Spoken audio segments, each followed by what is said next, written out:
Okay, so then you mentioned two different terms, generative AI and agentic AI. What's the difference between those two, and how does it fit into the SaaS world? Yeah.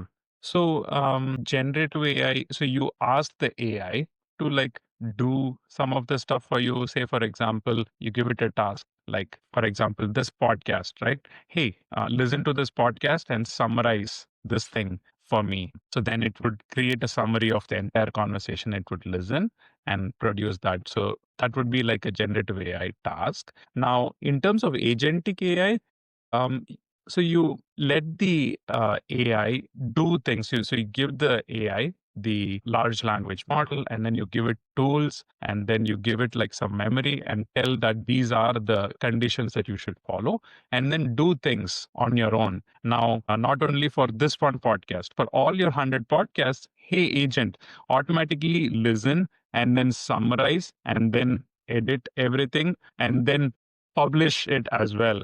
So the agent can autonomously do all of those activities based on your command and can execute a sequence of tasks. That independence is the one where agentic comes into picture. Interesting. So the basic generative AI is a single question, single output, but it can be whatever you ask it to output Yeah. versus the agent actually functioning a little bit like an employee, right? Yep. Exactly. Interesting. And that's how AI is going to destroy jobs across the world, right? I think that's I wouldn't fully say in terms of job destruction.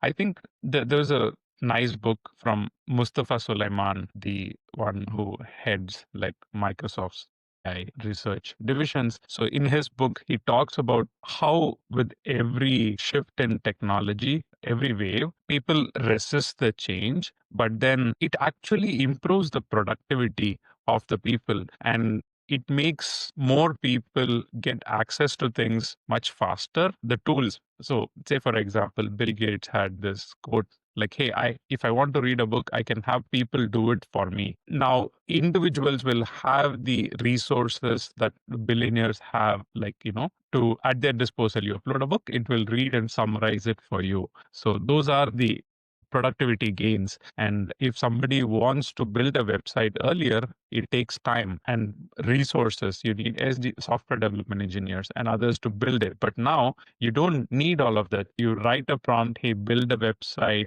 for mamasgiftshop.com, and then automatically the website is entirely built and it's like published and live, and you don't need to do anything. So the it bridges the gap between the people who know how to do things versus the people who don't know how to do things. So it reduces the barrier. So AI could be like a game changer in that. And I think upskilling and reskilling has always been like part of human evolution. So I think AI would have like positive productivity improvement. Certainly the skills needed for those jobs will shift, but I think we have seen this in every wave, like industrial age, etc., where people, in UK were like pushing towards spinning mills. There were people who are like manually sewing yarn, like clothes and everything. And when cotton mills came, people were like pushing, hey, this is not there, but like some other parts of the world adopted and then they grew. So it's